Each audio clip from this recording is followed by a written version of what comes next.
Hi, I'm Brett Tanner, and I'm here to help you build wealth in a really simple way. I think there's a lot of myths around wealth, and when you start making a lot of money, what are the steps you go through, and how do you start thinking about time and money differently? Right? The first thing you want to start thinking about is, how can I divorce myself from trading time for money? In other words, how could I have money working for me where I don't have to put in more time to get the return? One of the first things that I started outsourcing in my life was I wanted to outsource all the personal things in my home that I was spending time on that didn't have a huge dollar per hour attached to it. A really simple example would be my landscaper, right? Obviously early on, I started out, I was doing the landscaping, I was doing the pool work, I was doing those things, but there comes a time where I can outsource that, say for $100 a month to a pool company, and I gain back 3 or 4 hours. In that example, if it's 4 hours, I'm trading my time. If I'm doing it, I'm making $25 an hour.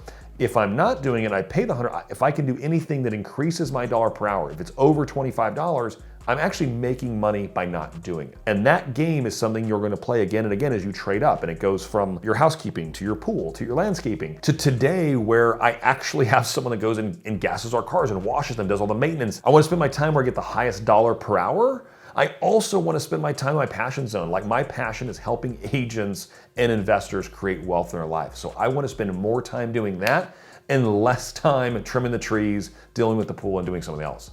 So start thinking about your world. How can you avoid trading your time for money? Another really weird example, I actually started getting my haircuts at the office to save time. While I'm at the office, they come to me. I'm not in traffic, I'm not driving, and I'm able to maximize every second and, again, play in my passion zone where I'm passionate. One example I hear a lot is around Postmates, ordering food, Uber Eats idea. And if you really look at the math, if you're gonna order the food anyway, and you start thinking about back into it, well, how much time does it take you to go pick it up? How far is it from your house? How much gas will you spend? You gotta think about vehicle maintenance, right? If you add all that up and you look at they're delivering the food for $3 or $4, it actually could be a great use of your time and not go get it. So it's a really weird example, but how many of your life is there a more efficient way to get it done that allows you to live better and maximize your time? So if you're watching this video, make a list of all the ways you're spending your time and ask yourself, do I enjoy this activity? And is there a way that I could delegate it, outsource it, or somehow get it done without using your time? At the end of the day, when you look at the really, really wealthy, and when I sit down with them, the thing I see more often than not is they're obsessed with wringing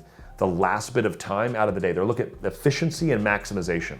And I think about that washcloth, right, that's wet. You wring out all the water, and if you squeeze one more time, you still get more out of it.